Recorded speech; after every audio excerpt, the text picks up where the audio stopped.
Hello, ഞാൻ ഭവിത്. ഞാൻ നിൽക്കുന്നത് കോഴിക്കോടുള്ള മോൺട്ര ഇലക്ട്രിക്കലാണ്. ഇത് ആക്ച്വലി ഒരു മുരുകപ്പ ഗ്രൂപ്പിൻ്റെ സംരംഭമാണ്. ഇതിനെ ഇവർ വിളിക്കുന്നത് സൂപ്പർ ഓട്ടോ ആണ്. ഇതിൻ്റെ ഒരു എക്സൈറ്റ്മെൻറ്റ് എലമെൻ്റ് എന്ന് വെച്ചാൽ ഇതൊരു ഇലക്ട്രിക് ഓട്ടോ ആണെന്നുള്ളതാണ്. നമ്മളിന്ന് സംസാരിക്കാൻ പോകുന്നത് ഇതിൻ്റെ ഒരു ഡീറ്റെയിൽസിനെ പറ്റിയാണ്. എല്ലാവർക്കും വീഡിയോയിലേക്ക് സ്വാഗതം.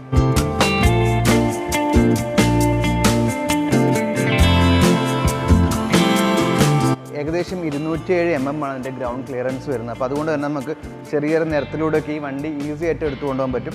പിന്നെ ഇതിൻ്റെ ഒരു ഡിസൈൻ നോക്കി ഭയങ്കര കണ്ടംപററി ഡിസൈനാണ്. വലിയ ഹെഡ്ലൈറ്റ്സും ഈ ഒരു ലാംപ്സൊക്കെ ഭയങ്കര ബ്യൂട്ടിഫുൾ ഒരു ഡിസൈൻ ചെയ്ത് വെച്ചിട്ടുണ്ട്. കൂടാതെ ഈ ഒരു ബ്ലാക്ക് കട്ട് ഈ ഫ്രണ്ടിൽ വരുന്ന കുറച്ചും കൂടെ അഗ്രസീവ്നെസ് ഈ വണ്ടിക്ക് തരുന്നുണ്ട്. വലിയ വിൻഡോ ആണ്. അപ്പം ഡ്രൈവർക്കൊന്നും വലിയ വിസിബിലിറ്റിയുടെ ഇഷ്യൂ ഉണ്ടാകാൻ ചാൻസ് ഇല്ല.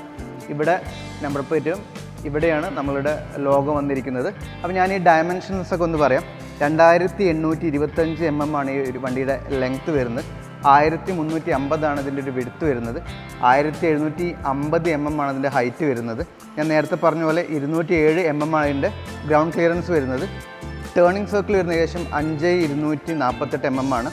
ഓക്കെ, അപ്പോൾ നമുക്കിതിൻ്റെ സൈഡ് പ്രൊഫൈലിൽ കാണാൻ നോർമൽ ഓട്ടോയെ പോലെ തന്നെയാണ്. ഇവിടെ ഹാൻഡിലുണ്ട്, ഇവിടെ സൈഡ് ഡോറുണ്ട്. ഇത് നമ്മൾ മെറ്റൽ ബോഡി തന്നെയാണ് ഈ കാണുന്നതെല്ലാം. ഇതിൻ്റെ മുകളിൽ ക്ലോത്ത് കൊണ്ടാണ് അവർ കവർ ചെയ്തിരിക്കുന്നത്. പിൻഭാഗം കാണുമ്പോൾ ഭയങ്കര യുണീക്കായിട്ട് ഡിസൈൻ ചെയ്തൊരു മോഡൽ തന്നെയാണ് ഈ മോൺട്രയുടെ സൂപ്പർ ഓട്ടോ. അവരുടെ ലോഗോ ഇവിടെ കാണാൻ പറ്റും, മോൺട്ര ഇലക്ട്രിക്. ഇത് EPV 2.0 എന്ന് പറഞ്ഞൊരു മോഡലാണ്, അതാണ് ഇവിടെ എഴുതിയിരിക്കുന്നത്. വലിയ 2 ടെയിൽ ലാംപ്സ് നമുക്കിവിടെ കാണാൻ കഴിയും. പിന്നെ ഇതിൻ്റെ പ്രത്യേകത എന്ന് വെച്ചാൽ നമുക്കിതിൻ്റെ ബാക്ക് നോർമൽ ഓട്ടോ പോലെ ഉപയോഗിക്കാമെങ്കിലും ഒരു സ്പെഷ്യലി ഉള്ള ഒരു ക്ലിപ്പാണ് ഇവർ ഈ ഡോർ ഓപ്പൺ ചെയ്യാൻ ഉപയോഗിക്കുന്നത്. കണ്ടോ, ഈ ഭാഗം കണ്ടോ, ഇത് ഇങ്ങോട്ട് ആയിക്കഴിഞ്ഞാൽ അത് ലോക്ക് ഓഫ് ആവും. അപ്പോൾ നമുക്ക് പുറത്തേക്ക് തുറക്കാൻ പറ്റും. അത് 2 വശത്തുമുണ്ട്. നമുക്ക് തുറന്നു കഴിഞ്ഞാൽ അത്യാവശ്യം വലിയ സ്പേസ് കിട്ടും. വൈറ്റ് കളർ ആയതുകൊണ്ട് തന്നെ ഭയങ്കര സ്പേഷ്യസ്നെസ് നമുക്ക് ഫീൽ ചെയ്യുന്നതാണ്. ബാറ്ററി പ്ലേസ്മെൻറ്റിൻ്റെ ഡീറ്റെയിൽസ് ഞാൻ പറയാം. ഇവിടെയാണ് നമ്മളെ മേജർ ബാറ്ററി വരുന്നത്. നമ്മൾ 10 kW. ഈ സൈഡിൽ നമ്മളുടെ നോർമൽ ലൈറ്റിൻ്റെയൊക്കെ ബാറ്ററി, നമ്മൾ കാറിലൊക്കെ കാണാറുള്ള ബാറ്ററി ഇവിടെയാണ്. ഇത് വെച്ചിട്ടാണ് മിക്കവാറും സ്റ്റാർട്ടാവൊക്കെ ചെയ്യുക. പിന്നെ ഇവിടെ വരുന്നത് ഇതിൻ്റെ MCU ആണ്. അതിൻ്റെ മേജർ കൺട്രോൾ യൂണിറ്റ് ഇവിടെയാണ്. പിന്നെ വരുന്ന കാര്യം എന്ന് വെച്ചാൽ ഈ ബാറ്ററിയുടെ അടിയിൽ തന്നെയാണ് മോട്ടോർ ഉള്ളത്. ഏകദേശം 56 സെൽസാണ് ഈ ഒരു ബാറ്ററിയിലുള്ളത്. അപ്പം നിങ്ങൾക്ക് എന്തെങ്കിലും ഇഷ്യൂ വന്നു കഴിഞ്ഞാൽ നമുക്ക് ആ എൻ്റയർ സെൽസ് മാറ്റേണ്ട, ആ കംപ്ലൈൻ്റ് ഉള്ള 56 സെല്ലിലൊന്ന് മാറ്റിയാൽ മതി. പിന്നെ കമ്പനി നിങ്ങൾക്ക് 3 വർഷമോ അല്ലെങ്കിൽ 1,00,000 കിലോമീറ്ററോ വാറണ്ടി തരുന്നുണ്ട്. വേണമെങ്കിൽ ആ ഒരു എക്സ്റ്റെൻഡ് വാറണ്ടി എടുത്തു കഴിഞ്ഞാൽ 14,800 രൂപ എക്സ്ട്രാ കൊടുത്തു കഴിഞ്ഞാൽ നമുക്കതൊരു 5 വർഷത്തേക്ക് മാറ്റാൻ പറ്റും. അപ്പം നമ്മളുടെ വാറണ്ടി കിലോമീറ്റർ 1,50,000 ആയിട്ട് മാറും. അപ്പം എന്തായാലും ഇത് ഉപയോഗിക്കുന്നവർക്ക് വലിയൊരു അനുഗ്രഹമാണ് അത്രയും കിലോമീറ്റർ വാറണ്ടി കിട്ടുക എന്നുള്ളത്. ഈ വണ്ടിയുടെ അകത്തോട്ട് കയറുമ്പോഴുള്ള എക്സ്പീരിയൻസസ് പറയാം. ഇതാണ് ഇതിൻ്റെ കൺട്രോൾ വരുന്നത്. ഇവിടെയാണ് നമ്മളുടെ ആക്സിലേറ്ററൊക്കെ ഇരിക്കുന്നത്. ഇതൊരു 4.7 ഇഞ്ച് ഡിസ്പ്ലേ ആണ്. ഇവിടെയാണ് എല്ലാ ഡീറ്റെയിൽസും നമുക്ക് കാണാൻ കഴിയും. നമുക്ക് പിന്നെ പറയാനുള്ള കാര്യം എന്ന് വെച്ചാൽ ഇതിലെ കൺട്രോൾസ് പറയാം. ഓക്കെ, ഇവിടെ നമ്മളുടെ ഹൈ ബീം ലോ ബീം കൺട്രോളാണ് ഇവിടെ വരുന്നത്. ഇത് നമ്മളുടെ ഇൻഡിക്കേറ്ററാണ്. ഇത് ഹോണാണ്. പിന്നെ വരുന്നത് ഇവിടെ കണ്ട് ഈ ഒരു സാധനം, ഇത് ഭയങ്കര സ്പെഷ്യലാണ് കേട്ടോ. ഇതിപ്പം ഫോർവേഡിലാണ് കിടക്കുന്നത്. ഇനി റിവേഴ്സിലോട്ട് പോകണമെങ്കിൽ 6 നിൽക്കഴിഞ്ഞ് ഈ ഡിസ്പ്ലേയിൽ 6 വന്നു. അപ്പം എപ്പോൾ എടുക്കുകയാണെങ്കിൽ നമ്മൾ ബ്രേക്ക് ഔട്ടി വേണം നമ്മളതെല്ലാം എടുക്കാൻ, അല്ലെങ്കിൽ ഈ ഒരു വെഹിക്കിൾ അത് ഡിറ്റക്ട് ചെയ്ത് ഫോർവേഡാണോ റിവേഴ്സാണോ എന്നുള്ളത്. പിന്നെ ഇവിടെ വരുന്നത് നമ്മളുടെ ഹെഡ് ലാമ്പാണ് ഈ വരുന്നത്. ഈ ഒരു ലൈറ്റ് ഇതൊരു റണ്ണിങ് ലാമ്പ് പോലെ വർക്ക് ചെയ്യും. ഇത് ഹൈ ബീം പോലെ വർക്ക് ചെയ്യും. ഓക്കെ, അങ്ങനെയാണിത് പ്ലേസ് ചെയ്ത് വെച്ചിരിക്കുന്നത്. പിന്നെ ഇവിടെ ഇവർക്കൊരു 5 മോഡുണ്ട്. പാർക്ക് അസിസ്റ്റൻസ് നമുക്ക് പതിയെ ഒരു 10 km/h പതിയെ വണ്ടി ഇങ്ങനെ പോകും. അപ്പോൾ നമുക്ക് പാർക്ക് ചെയ്യാനും ഇറക്കുമ്പോൾ ഭയങ്കര ഹെൽപ്ഫുൾ ആവും. ന്യൂട്രൽ എന്ന് വെച്ചാൽ നമ്മൾ നോർമലി പറയാറുള്ള വണ്ടി ന്യൂട്രൽ ഇടാൻ. എക്കണോമിക്കലി വണ്ടി ഓടിക്കുകയാണെങ്കിൽ എക്കോ മോഡ് ഇടാൻ നല്ലത്. D എന്ന് വെച്ചാൽ കുറച്ചും കൂടെ ഫാസ്റ്റ് ആയിരിക്കും. P എന്ന് വെച്ചാൽ ഭയങ്കര പവർഫുൾ ആയിരിക്കും വണ്ടി. പിന്നെ നമ്മൾ ഈ ഒരു വെഹിക്കിൾ 10 kW ആയതുകൊണ്ട് കമ്പനി പറയുന്ന മൈലേജ് എന്ന് വെച്ചാൽ 203 km ഫുൾ ചാർജിൽ ഓടുന്നതാണ്. പക്ഷേ നേരത്തെ പറഞ്ഞ പോലെ തന്നെ ആ 203 നമ്മൾ റോഡിൽ കിട്ടുന്ന ഒരു നിർബന്ധമില്ല. ഈ ഒരു എക്കണോമിയിൽ ഇട്ട് കഴിഞ്ഞാൽ അത് ഏകദേശം കിട്ടിയ ഒരു 150 km വരെയാണ്. അത് ഇൻ എഫക്റ്റ് മിക്കവാറും 160 ആണ് കമ്പനി ഓൺ റോഡ് പറയുന്നത്.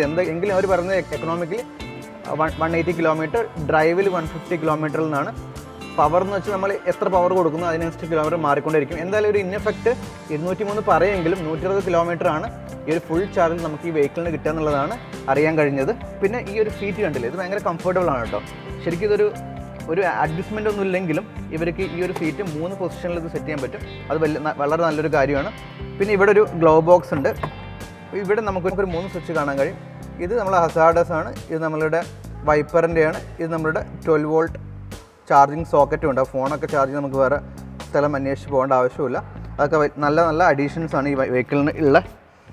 പിന്നെ ഇതിൻ്റെ ബാക്കിൽ ഈ സീറ്റിൻ്റെ അടിയിൽ നമുക്കൊരു സ്പെയർ വീലും കൊടുത്തിട്ടുണ്ട്. 12 ഇഞ്ച് സ്പെയർ വീലാണ് ഇതും. ഇവിടെ നമുക്ക് ഹാൻഡ് ബ്രേക്കും കാണാൻ കഴിയും. ഓക്കെ, അപ്പോൾ ഇനി ബാക്കിലോട്ട് ഇരുന്ന് അതിൻ്റെ കംഫർട്ടും കൂടെ ഒന്ന് നോക്കാം. ഇനി നമ്മൾ പിന്നിലോട്ട് കയറുമ്പോൾ കുറച്ചും കൂടെ മോഡേണൈസ്ഡ് ആയിട്ട് അവർക്ക് ഡോറുകളൊക്കെ ഉണ്ട്. ഇതിൻ്റെ കീ എന്ന് വെച്ചാൽ ആ ഗ്ലൗ ബോക്സിൻ്റെ സെയിം കീ ആണ്. കയറി ഇരിക്കുമ്പോൾ 3 പേർക്ക് ഭയങ്കര കംഫർട്ടബിൾ ഇരിക്കുക കേട്ടോ. ഡോറ് 2 സൈഡിലുണ്ട്. ഇതാണ് അതിൻ്റെ ഒരു മെക്കാനിസം. ഇത് കുറച്ചൊരു ഓൾഡ് ഫാഷൻഡ് ആണ്, പക്ഷെ നമുക്ക് കുഴപ്പമില്ലാതെ ഉപയോഗിക്കാം. എന്നാലും നല്ലൊരു അഡീഷനാണ് ഈ വെഹിക്കിൾ കൊടുത്തിരിക്കുന്നത്. നല്ല ഹെഡ് റൂം നമുക്ക് കിട്ടുന്നുണ്ട്.